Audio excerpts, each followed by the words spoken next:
Hello and welcome to the Engineering Futures podcast. I'm your host, Paul Barker, and I'll be helping you explore the world of manufacturing by introducing you to successful people from across the sector. We'll touch on everything from personal experiences and professional challenges to contemporary issues affecting the sector, careers advice, and practical steps for employers who are looking to attract the top engineering talent. Join us as we get to know the people who have made a difference within the sector. Okay, so welcome to the latest episode of the Engineering Futures podcast. Delighted to have Craig on as today's guest. How's everything going, Craig? Things are going pretty well. Just got back to work after a few weeks off, so all ready for the open enrolment window, which starts on Thursday. Good. So do you want to do just a quick introduction, Craig? Just let everyone know kind of who you are and what you do. Sure. My name's Craig Hanlon-Smith, and I work for Morley College, London, and I'm the Vice Principal for Student Engagement. I have cross-college responsibility for the 16 to 19 curriculum, and also I'm the Centre Principal for the North Kensington Centre. So we're a college with 4 sites across London, and I'm the Centre Principal for the one in North Kensington. Right, so for anyone who's not familiar with FE, that's a big old whopping job then, isn't it, that you've got? It is. It's a big old whopping job. Yes, it's a big old whopping job that I very much like. Yeah. It should be said, but yeah, it's cracking. Good. So we had a bit of a catch up last week and found out that you are a Burnley lad as well. I am. I was born in Burnley on Dugdale Road. I mean, technically not on Dugdale Road. I was in the hospital. Dugdale Road in 1972, and I lived in Burnley full time until 1990 when I came to London to go to university. Excellent. What school did you go to? Went to Habingham High School. It is no more. No, it's not. It is no more. Yeah. No, they've all gone now. Yeah, they have. Yeah, they built those massive super schools, didn't they? Sort of in the early 2000s or so. Yeah. Yeah, when I joined Habingham, it had actually only recently amalgamated. It had been Burnley Grammar School, which is a boys' school, and Burnley Girls High School, and they had amalgamated, I think, a couple of years before I joined. So when I joined in the first year, what is now year 7 in school, there was only year 7, 8, 9, because it was a new school starting off. Okay, very good. Yeah, I don't know why that's relevant, but I just thought I'd share that piece of information. I was at St. Theodore's. Oh, right. Okay, Ted's. Yeah. Yes, St. Ted's. Yeah. So, yes, I remember. I always think, when you're old, when your school doesn't exist anymore. Yeah. You know what I mean? Yeah, none of it either. So the church that my mum and dad got married in doesn't exist anymore. The church that I was christened in, which was different to the church that my brother was christened in, none of them there. Yeah. All gone. Oh dear. Right, okay, so Craig, first question is,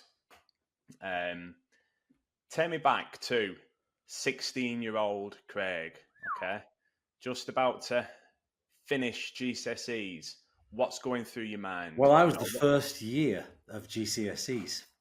So there was a new qualification. So it was a slightly bumpy thing. So they changed from O levels. We were the first year. So there was bits of coursework, which was new. And I got my GCSE results. So this is a timely story because when we're recording this, GCSEs are on Thursday.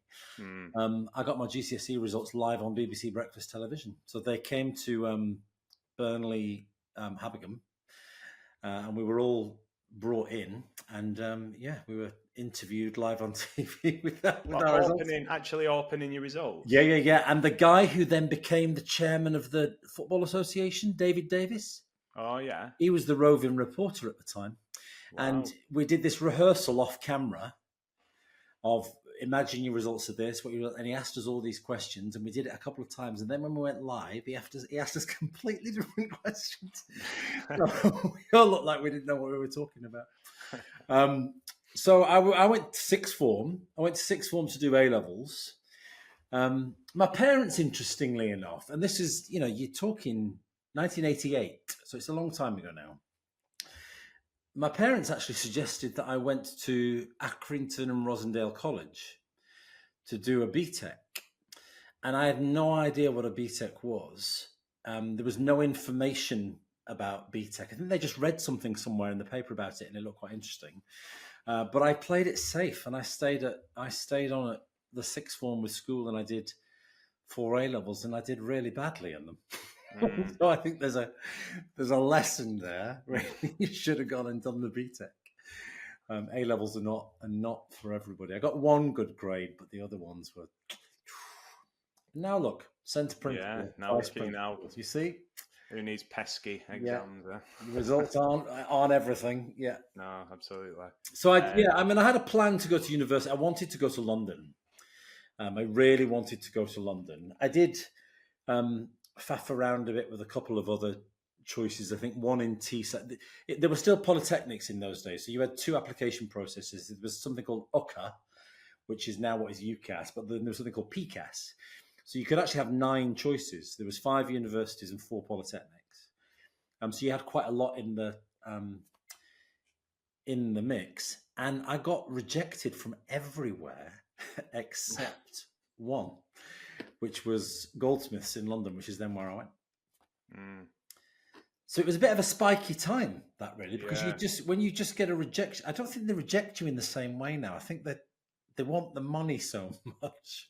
They're not so picky, but I just got turned down from everywhere. Cracker. Except one. And then, so what happened then? What happened once you moved down to the big smart then? Well, I went to university, went to Goldsmiths. I studied drama and theatre arts. I had an amazing time. I absolutely loved it. And not just in terms of the course, although the course was great and I loved that too. I'm still in touch with a small number of people that I was on that course with. But also life, right? You're living away from home. In those days, the university had they were classed as halls, but they were just massive houses really next to each other.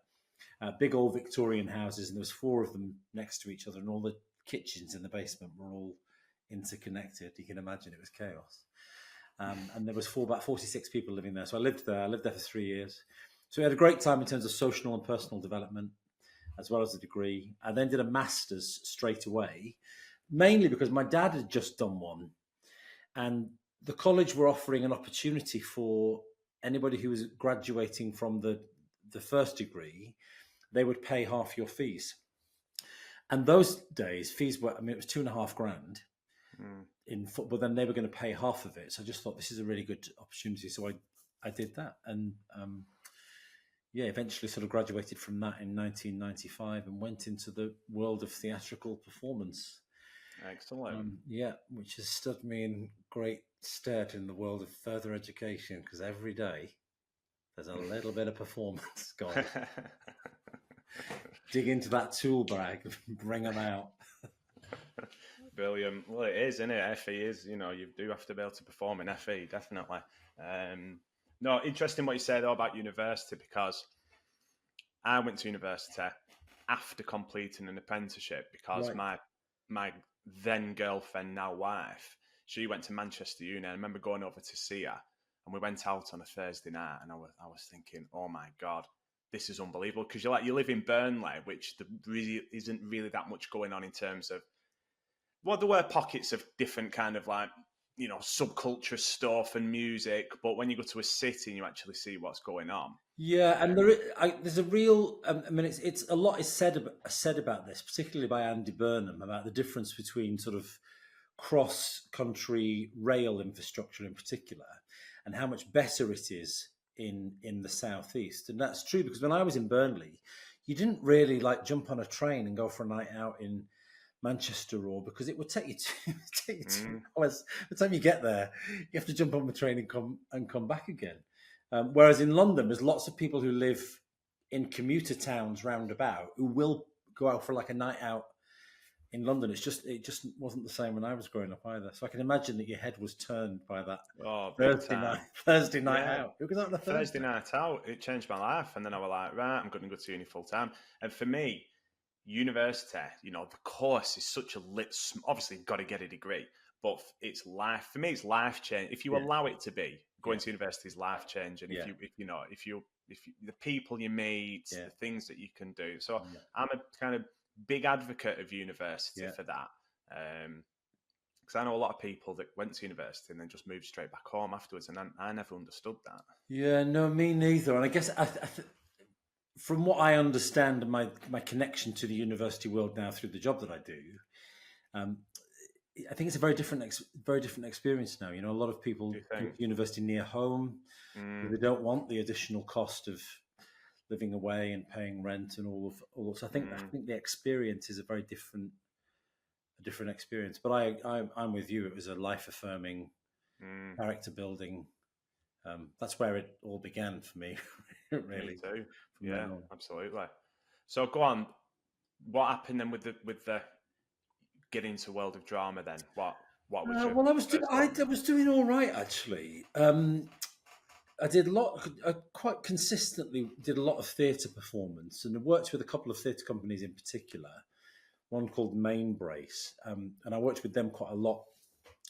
And then things start to happen. You get little bits of TV, and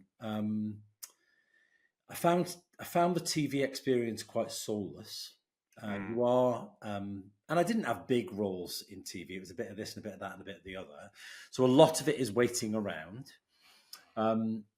You got paid at the time what seemed to me to be an extraordinary large amount of money for doing very little. mm, Um, but you're not involved, right? You kind of turn up and do this, and then that's it. You're off, and but also as a gay man, we're talking mid '90s now, through to about the year 2000. The world was not quite then what it is mm. now, and there were aspects of my character and my life I was told in no uncertain terms to tone them down. Yeah. So yeah, I had a choice to make. Really, am I going to tone those things down, or am I going to just go and do something else? And at the same time, I was doing a little bit of very part-time teaching in colleges. We had like a network of people who were doing bits of part-time teaching, actors doing bits of Mm. part-time teaching. And this sort of network was, oh, I've got an acting job for 6 weeks. Can somebody come and cover my Tuesday afternoon at Croydon College for this period of time? So that's what I did. I went and did a half term just on a Tuesday afternoon, Croydon College. I absolutely loved it.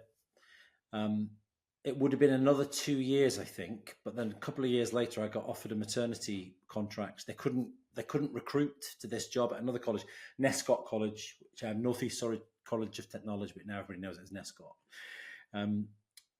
And a friend of a friend again called me up, said this college is looking for somebody. Sent them my CV, was interviewed, and that was full-time maternity contract. That person didn't come back, so then I applied for the full-time job and then stayed. I've done a bit of performing and writing since, so a bit in 2005, 2006, and then a little bit more in 14, 15, 16, but nothing since then really. I'm fully engaged in this role. But Yeah. once I'd got into teaching, I really loved it. So in a college environment, and not sixth form at all, so a big FE college. There was a construction department over there. There's the plumbers behind. There's the sports department over there. There's the visual and performing arts building over here. There's a sixth form block over there that does the A levels. But I've always taught in the sort of hard FE kind of core FE curriculum, BTECs, GMBQs as they were back then. That was my teaching ground. And then after about 6 or 7 years, decided to get a job in central London as what was called a LSR, a lecturer with special responsibilities. Oh, how exciting! Which essentially just meant you did everybody's IVing for them. Yeah. And then worked my way up, really, manage it. And once you get into that kind of big FE college, big London FE college, City of Westminster College, and you get into head of department stuff, you are then moved around everywhere. I don't know where it came from, but I developed a skill for sorting out messy, underperforming areas. So I was head of performing arts, which was a mess. Then I was head of sport, head of tourism. I was head of A-level at one point, teaching A-level religious studies when the teacher walked out and never came back. And my boss, director of faculty, just said, "You'll have to do it." So going home and learning the curriculum so I could rock up on a Monday morning and felt like I knew what I was doing. Yeah, and I think that's why when you mentioned about you being able to perform, working in FE is about people who can perform. So where you mentioned there about picking up a real A level RE, that most people think, well, I could never do that. But there's something about once you learn how to teach and you kind of understand how it works, you kind of can. I'm not saying you can teach anything because that's not true, but people can pick things up and go with it. Sometimes it's about how you stand at the front and Yeah. portray yourself, isn't Yeah, it? yeah, absolutely is, and you're right. You probably can't teach everything. Like you wouldn't want me teaching level 4 engineering, for example. But you're right. There's a formula and there's a way of being, and a lot of teaching as well now is also about facilitating learning and encouraging development. So you're right. There are a great many opportunities that might be out of your immediate experience that you can certainly pick up. It's certainly the case in English and maths, I think. I was responsible for English and maths cross college at one point. I mean, I've done it all really, which is probably a good thing because it means that I can now do what I'm doing now. Yeah. But with that, yeah, I was always picking up a functional skills class here, a functional skills class there. And actually, as a head of department, and at one point I was a head of department of sport, performing arts, and tourism all at the same time. Because I think some of the staff in the non-performing arts areas were a bit wary of me, I volunteered to teach a sport module and I volunteered to teach a tourism module so I could be in those teams and be part of those discussions and experience the students that they were experiencing in the way that they were experiencing them. And then you sort of more understand from the inside what the challenges are, what the needs are, what the areas of success are as well. So in terms of your career then, so coming in at kind of like lecturer level and then progressing to where you are now, what are some of the kind of key challenges that you've faced within your career and kind of how did you overcome them? I mean, I'm a great advocate for middle managers. At my current college, we have a line of managers called program area managers, and then we have heads of school. And I guess in this conversation, I'm referring to both of those really, because you're getting it from all ends, right? You're sort of you're getting it from the top, what's coming at you from your senior leadership team or your senior management team or your cross college leadership group, whatever that looks like. You've got the teachers at it, you've got the students at it, you've got your other stakeholders at it's a real pressure point, I think, being that middle manager. And you are juggling so much because usually you're teaching as well. When you're a middle manager, you're teaching as well. So I think that was a really challenging time, but I had some great people around me, also at my level. I remember there was a sort of, there's probably like a 4-year period in the middle of all of that we would refer to as the halcyon days, I think, of just getting on very, very well with those people. And you could talk to them about what your challenges were and, is it me or is that teacher absolutely bananas? This is what's happened. You could really talk it through. So that was very supportive. I think challenges in a big college environment, because you also get quite a lot of students who are coming into your college at lower levels of achievement. And sometimes that brings with it, not always, but sometimes that brings with it some behaviour challenges. So there can be some challenging behaviours. I have to say, I've got a bit of a soft spot for the naughty kids. I think their behaviour is an indication of something.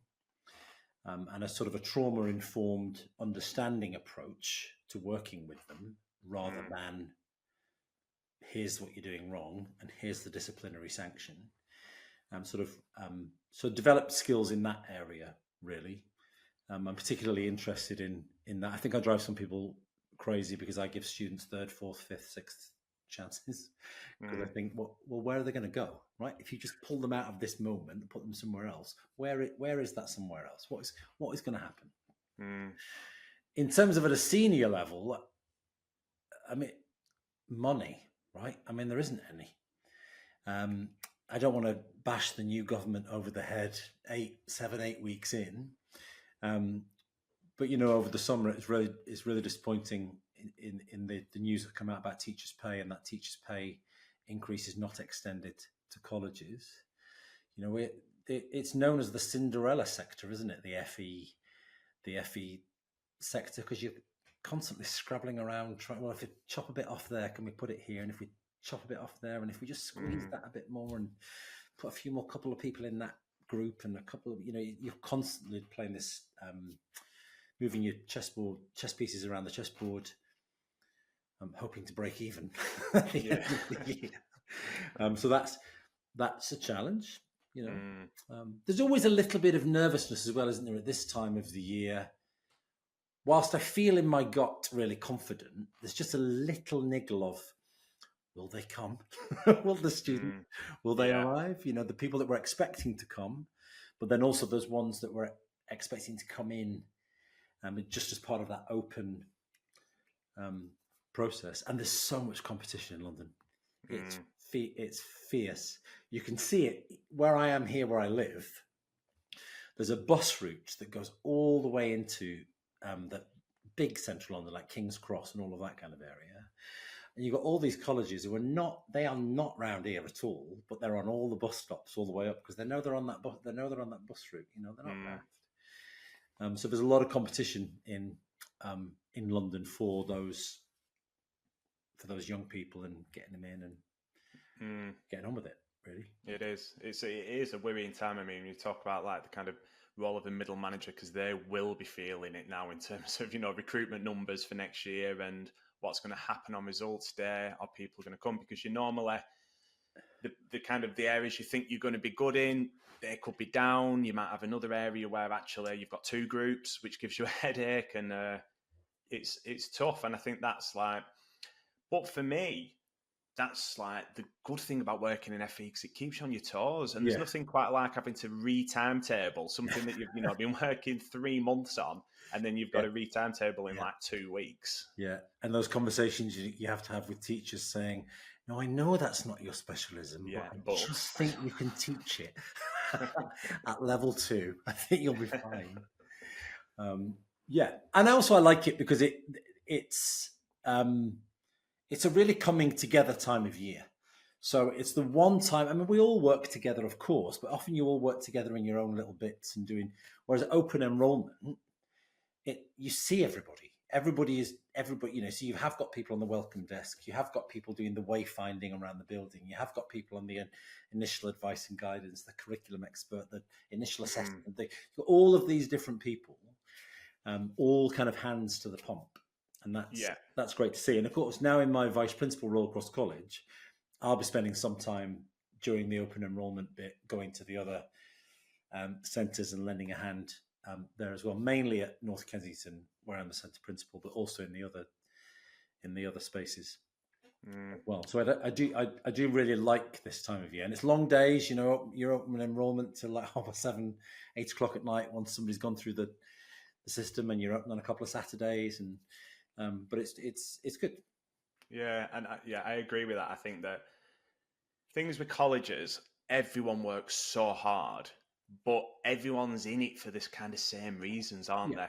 It's all about not just young people, but it's about those people that enter that building to become something better. Yeah, and it's like how your role within that. And I always, I think when it comes to recruiting into FE, because, a lot of work I do is about finding people from industry to come and consider this. And it's a massive education piece because people don't understand what FE is. They don't understand what the role is, how they can do it, and how rewarding it can be. And when it's right, when all the stars are aligned in FE and it's all working, it's like poetry in motion sometimes. It is. Yeah. And that external involvement is really important because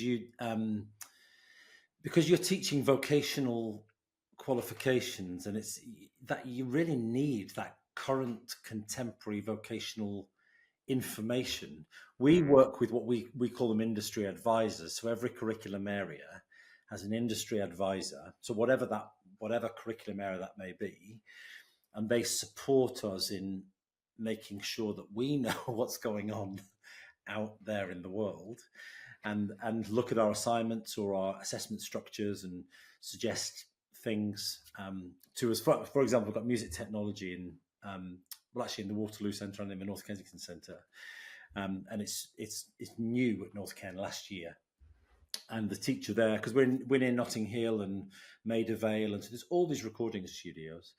He just went, pounding the pavements in those recording studios, meeting people, talking to them. They were really open at students coming in organised groups, then them coming into the college. And now every assignment brief in that area is sponsored by a different recording studio in the area. And that particular recording studio has been through that assignment brief and sort of added to it. So it's got professional, industry relevant currency really once you get out there. Which is great for the students as well, isn't it, to absolutely. see that real life application and to understand why they're learning what they're learning. Yeah, because it makes them more enthusiastic. There's nothing worse than trying to teach a class and you just banging your head against the wall and they don't want to do it and they don't want to do the homework. And actually, if you give it some relevance, and it takes a brave teacher to do it, I think, because you get quite comfortable in what you're doing and your stuff, but actually you've really got to think about those people in the room with you and how are we best serving them and what comes next. Because ultimately they're the customer, aren't they? Yeah, those people. So in terms of your professional life, has there been anybody that's been a particular influence, whether it's someone that you've looked up to or someone that's been a mentor along that journey that's helped you kind of get where you are today?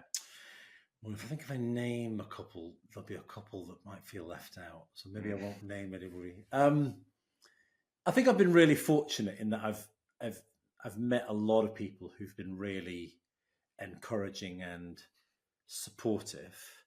I recently met for a drink an ex-boss of mine, and I talked about how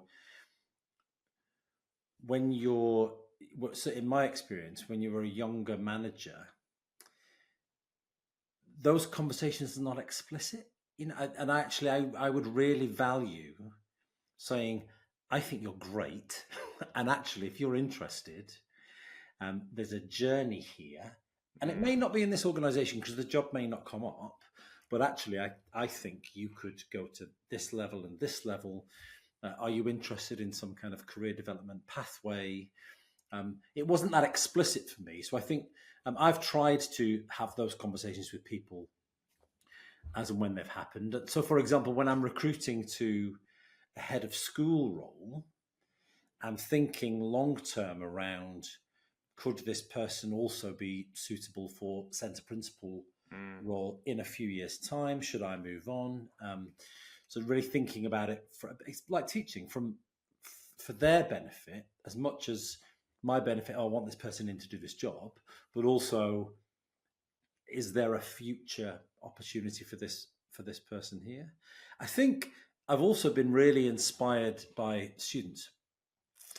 A story that I always remember is many years ago when I was a performing arts teacher and I was about to embark on this production, which was about athletics, actually. We were doing combined work with the sports department. And one of the students came to see me and said, I've got a really good idea for how it could look and how it would be set and where the audience were. And I poo-pooed him and said, no, we've already got it all sorted out, don't worry.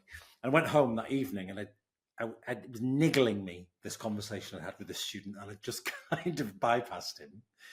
And the person who was my husband at the time said, I think you should go and find him tomorrow and at least listen to what he had to say. So that's exactly what I did. And the next day I went and found him and said, I'm really sorry. Please tell me your idea. And his idea was way better than my idea. It was way better. So we did it his way. So I do think observing your students, listening to your students, giving your students opportunities to tell you what this experience has been like for them, especially as you get older, because you are more and more further away from that, certainly that age demographic. When I started at 26, 27, working part-time, there's only 10, 8, maybe 7 years between you and those students. Now there's, 35 years difference. So it's important to have those conversations with them. And also really taking on board professional experience opportunities. I worked for a college many years ago. We had a horrendous Ofsted. Horrendous as in we did really, really poorly. The worst that you can possibly do. And at the time, it felt really, really awful. But really, that experience and then the 2-3 years after that were invaluable to me in terms of this is what not very good at all looks like. And these are the things that have to be done to get you somewhere else. So also really taking on, if something's not gone very well, really using that as a training and development opportunity for yourself for the next step. Yeah, you're right about kind of like the young people, and they surprise you, don't they? And I think one of the big misconceptions around future talent and from an employer perspective is how they perceive an 18-year-old leaving college. I think there's a lot of stereotypes around what these people are and what they would do, and the amount of employers I speak to, because I always say to an employer, have you created a strong link with your local college? Because that is a talent pipeline direct into your business. And they don't, a lot of them, not all of them, but a lot of them do not get it. Or they'll talk about a bad experience they had 3 years ago with someone who came and did work experience. Yeah. But, in terms of what are your thoughts around employers, in terms of developing a talent pool by linking in with a college? Why should they consider doing that? Because your workforce that you currently have has a sell-by date, right? No disrespect to people getting older. We're all getting older. But either they'll move on of their own volition, or they just won't be suitable for that role anymore and they'll need to go and do something else. And you are developing the workforce for the future that will keep your business not just going, but growing as well. Also, there's an opportunity for you to, the examples I was giving earlier about shaping the curriculum or inputting into the curriculum, you can help make sure those people coming out of the college are learning the right things, being skilled up in the right areas. And you may meet 1 or 2 people that you just think, I absolutely want to employ that person. Because there'll be something about them that you will see and you will think that person will absolutely fit with the culture of my organization, with what we need to do. And it may not be somebody that the college is expecting you to pick. It might not be somebody who's firing on all cylinders academically. There may just be something else and another opportunity. I also think stakeholders are a really important part of the further education space, because there are also opportunities for us to train your staff in areas that maybe you don't train them in. So whether that would be in equality and diversity, or in safeguarding processes, or in health and safety, or in first aid, or whatever it might be, you can actually get involved with your college as a learning space for your organization. We've been developing HTQs over the last kind of 12 months. We've got a couple starting in a few weeks' time. And for us, that's all about approaching organizations with their workforce and saying, we've got this higher technical qualification in leadership and management. These are the things that they will learn. This is the skills that they will develop. This is what they're then going to bring back into your place of work, and look at how that will benefit them, but also you as a business. So I think it's two-way. We do want to work with employers because we want to hear what they've got to tell us about the world out there, which sometimes is quite critical of the off-the-shelf qualifications. They'll say, well, I'm not sure that I'd be bothering with any of this. Well, they've got to do that because otherwise they won't pass the certificate. But actually, we can frame that inside a live brief that you're giving us, or within a different context that you can provide us with. And then the young person, you might never see them again, but if they go for an interview somewhere else, they will be able to talk about that in that framework, and they will be more employable as an individual. That's the kind of the bread and butter of it, I think. But also, we all want to live in a better society. We all have aspirations for how we want our neighbourhoods to be, how we want our communities to be. We want the country to sort its finances out. Because we all want to pay less tax and have better healthcare, and those two sums don't always match. But we want the world to be better. And how that will be better is if we all invest, and whether that's investing money or investing our time in making it better.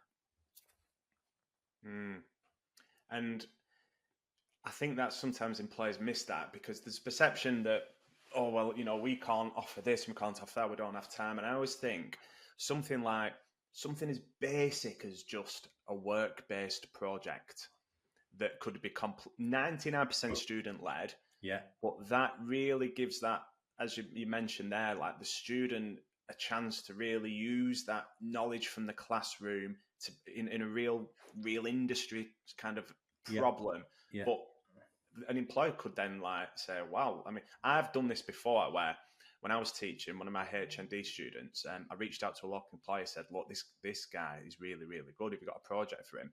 We did an amazing project and they offered him a job. Right.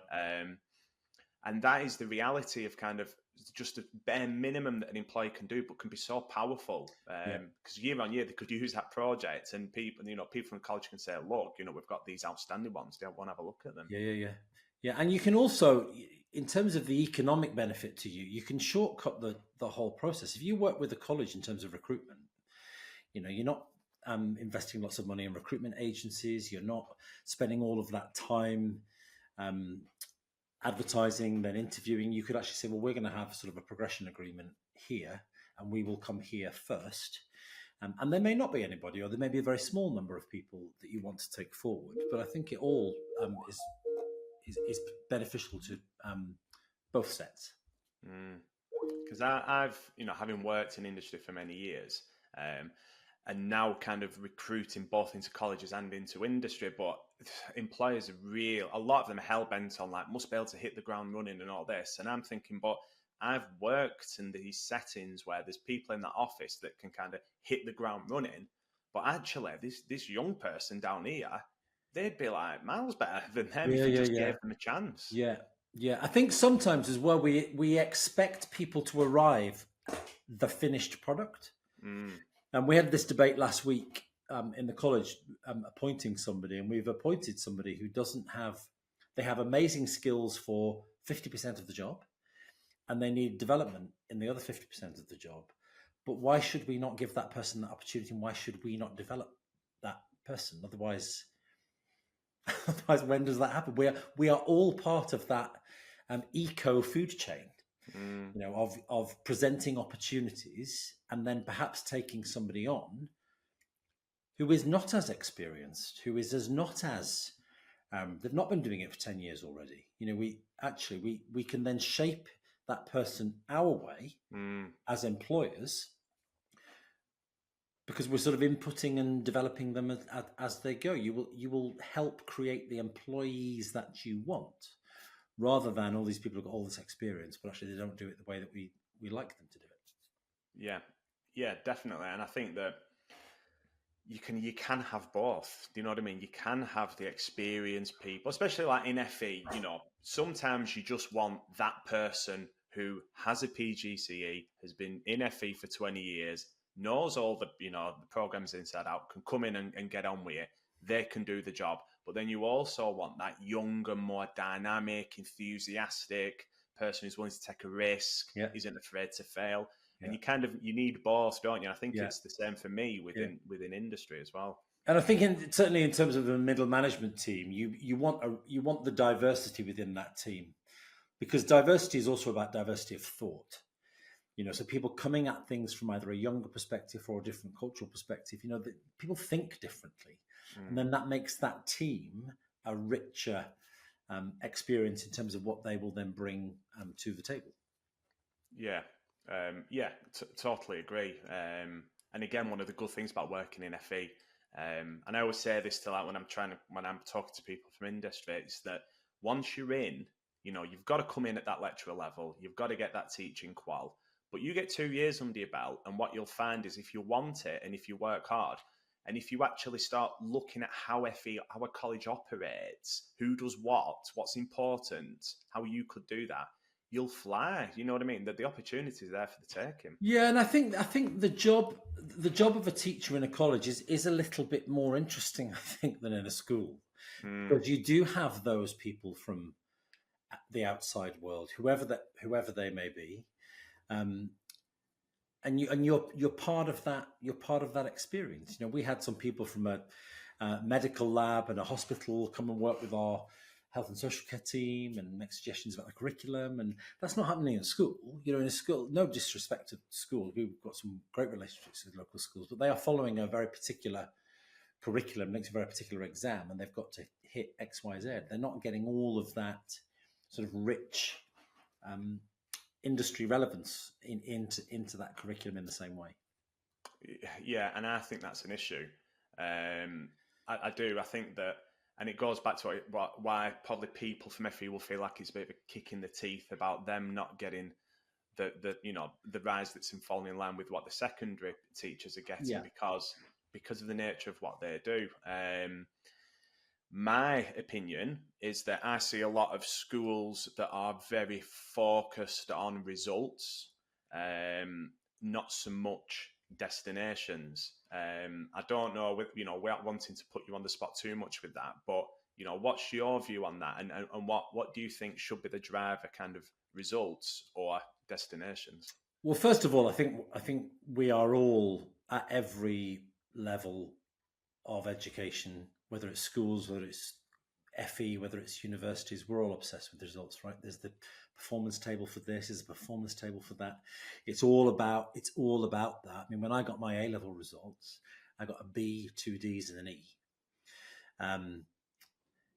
All of the news coverage last week, all of the people that they're interviewing on the television are AAA star, and it's a tiny. I mean, great for them. And this is not my sour grapes of 35 years ago coming forward, but great for them. But there's a whole other story here, and I got into university anyway. There's a bit of a story there, actually. I'd made a personal connection with the person who interviewed me at the university, and we had a very frank conversation about I really need to go to London. I really needed to do it. And when I didn't get my results, they said, they're going to go back to your interview notes and make a decision. And you used to have to go into the Careers Centre then in Burnley. Went to the Careers Centre in Burnley. They would phone the university, say they need a couple of days to think about it, and then they come back to go back to the Careers Centre 2 days later, and then they were on the phone. And they said, you can go anyway. So actually, I didn't get the results to get in, but they let me in. And the destination was what was really important for me in that situation. I think the schools that we work with are great in that they work very, very closely with me and with us as a college, and we are very much part of that progression conversation with students. So on GCSE Results Day on Thursday, we will have 2 members of staff in 7 different schools, so that when students don't necessarily get the grades, and some of them are never going to, they know they're not going to, but really until results day and you get the results in your hand, sometimes there's often I might be able to stay on at sixth form. So we're there in the building to talk to those young people, and for teachers to bring young people to us and say, can we have a conversation with this young person? They're a bit upset. So we're very much working together on that. And I think those schools take their responsibility to the students who are not going to stay at sixth form quite seriously. We work with one school in particular, a group of students who have challenges in relation to behaviour and attendance in particular. On a Tuesday afternoon, the school brings them to us. They stay with them. They can only come to us if they've improved their attendance at school. And really, we are growing our future students from that pool of kids who come and engage with us. So it's that two-way relationship with schools is really, really important. Okay, so just to kind of change direction a little bit, very active, prominent within the LGBTQ plus community. Talk to me a little bit about that, because you're involved in various different things, aren't you? What is it about that you are so passionate about, and you feel that you want to kind of speak up and be a person that represents that community? Well, it's a significant part of who I am. So it's in terms of my makeup as a human being, I am a gay person, and I've had a whole wealth of experiences that are about me being a gay person that have made me who I am today. Some of those experiences have not been nice experiences. It was a very challenging place, Burnley, to grow up in the 1970s and the 1980s, when you are a gay person, and then in the middle of the 1980s, HIV and AIDS come along, and all of that with that as well. So it was just getting darker and darker and darker. However, that said, there's a resilience to me, which I think is born out of that. I at some point have developed very, very highly skilled. I don't want to use the word survival, but that's the word that's coming into my head. But more sort of resources, really, my own human resources as to how to be brave, how to be courageous, how to be determined, how to stand up for yourself.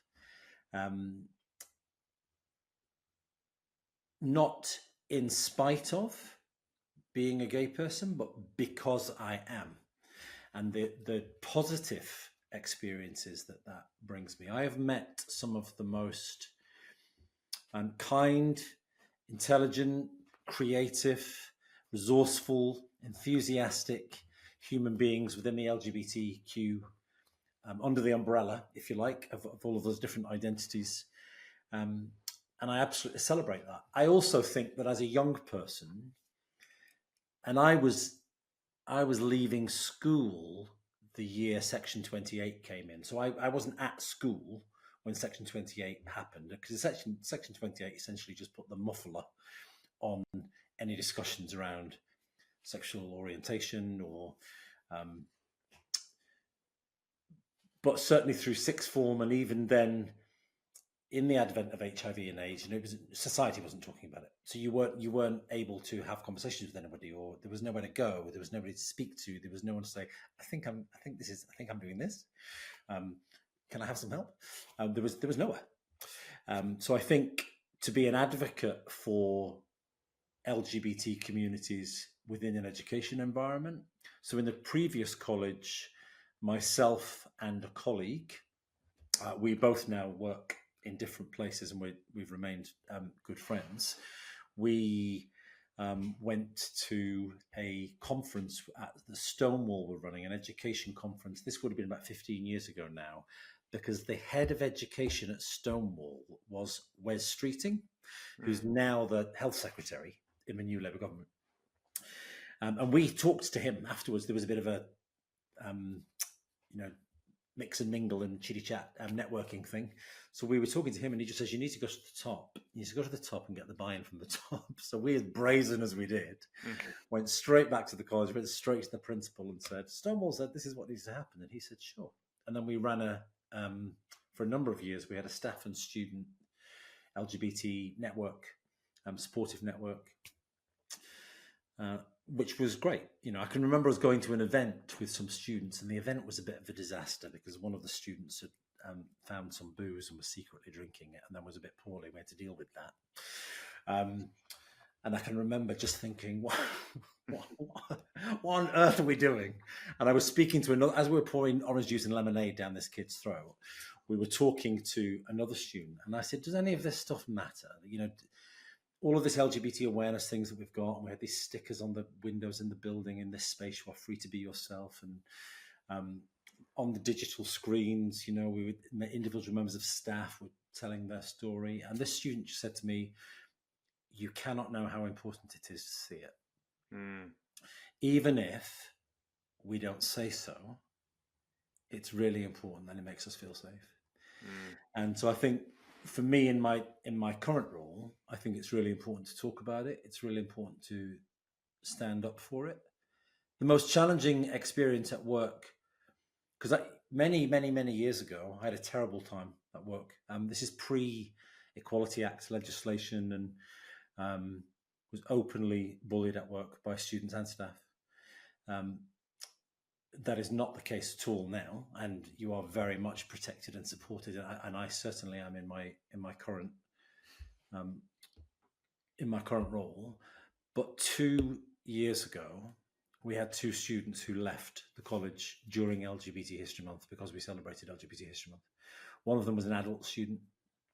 Neither the student, the younger student and their family, and the adult student, neither of them would speak to me about it, because they saw me as the reason why the college was indoctrinating, was the word that they used. Mm.